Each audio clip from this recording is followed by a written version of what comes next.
Welcome to Legendary Folklore, where myths and legends come to life. Today, we bring you the tale of war and wisdom, the divine clash of Athena and Ares, an epic clash that shook Olympus to its core. When wisdom and fury collide, who will emerge victorious?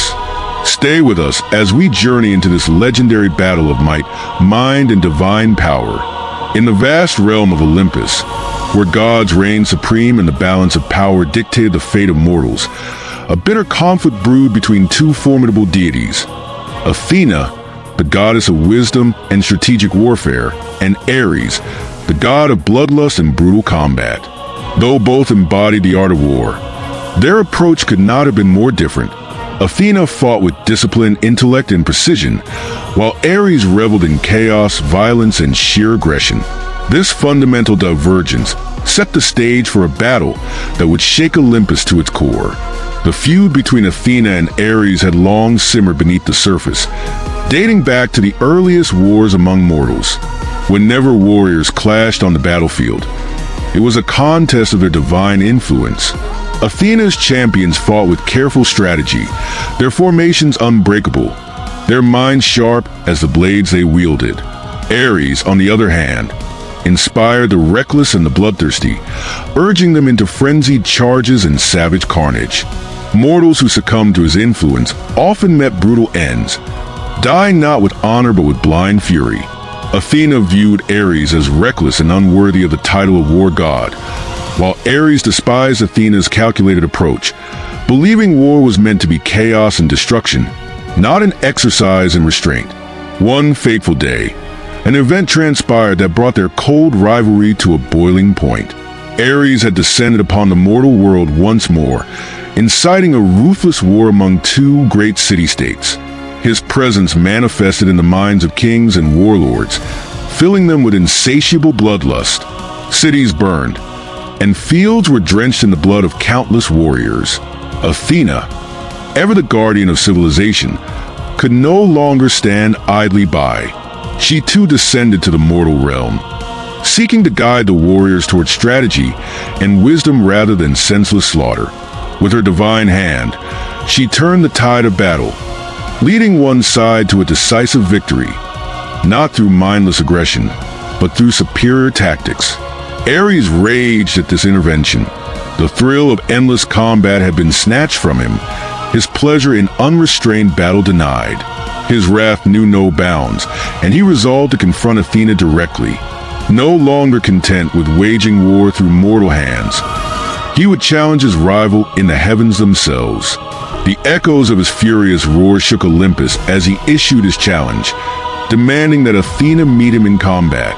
Athena, unwavering in her resolve, accepted without hesitation. This was not merely a clash of strength.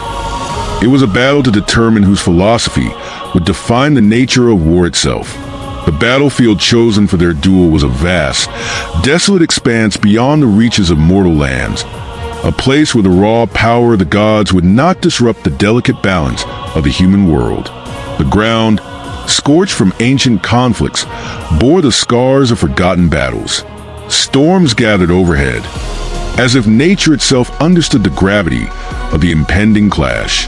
The other gods watched from the heights of Olympus, knowing that this battle was inevitable.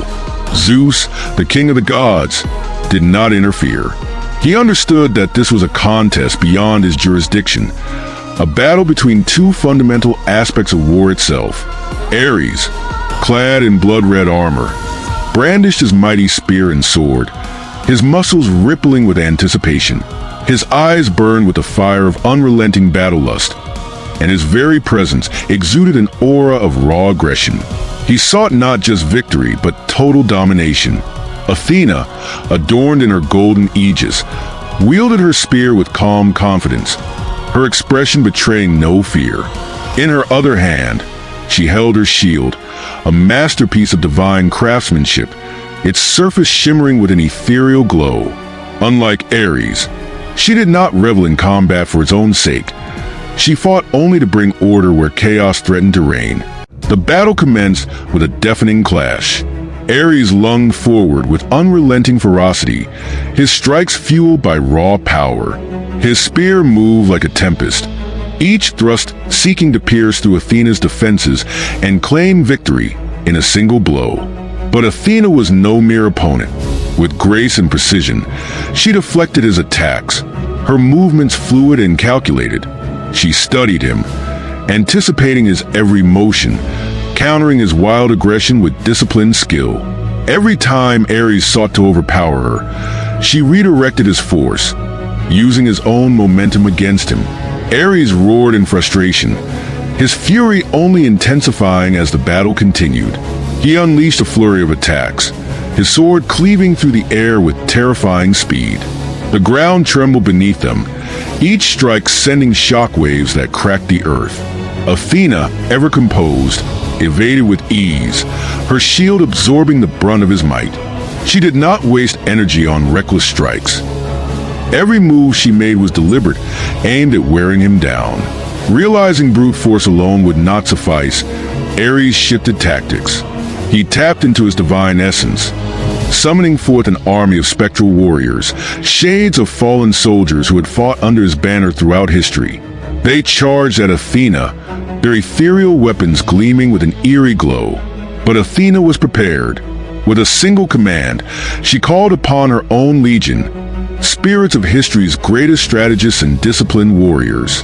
Where Ares' phantoms fought with wild abandon, Athena's fought with coordination and purpose.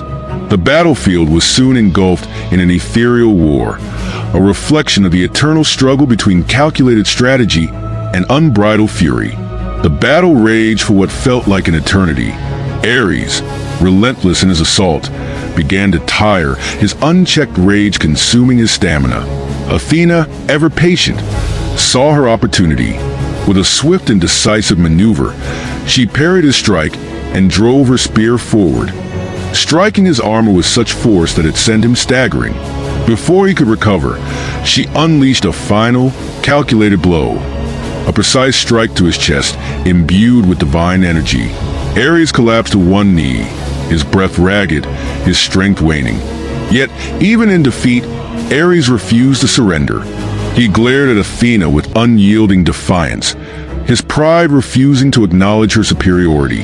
But Athena did not gloat. She stood tall, her expression serene yet resolute. She had not fought for a personal victory, nor to humiliate her rival. She had fought to prove a truth. That war, when guided by wisdom and strategy, was far more powerful than mere brute force. Zeus, witnessing the outcome, descended upon the battlefield. His gaze fell upon Ares, then upon Athena. He understood the lesson that had been taught, the eternal struggle that had played out before them. Without a word, he lifted his hand, signaling the end of the conflict. Ares, though seething, knew he had been bested, not in strength, but in the very essence of war itself. As Athena turned away, she cast one last glance at Ares, her gaze steady and unwavering.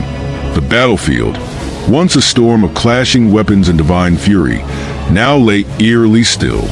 The dust from their titanic struggle still swirled in the air, mingling with the faint embers of power that crackled between the cracks in the earth. Ares remained kneeling, his breath ragged, his hands clenched in a fist against the scorched ground. His crimson armor, once gleaming with the unrelenting light of war, was now dented and dulled, a reflection of the truth he refused to fully accept. "You will fight again, Ares," Athena spoke, her voice calm but resolute. "And war will rage across the realms, as it always has and always will.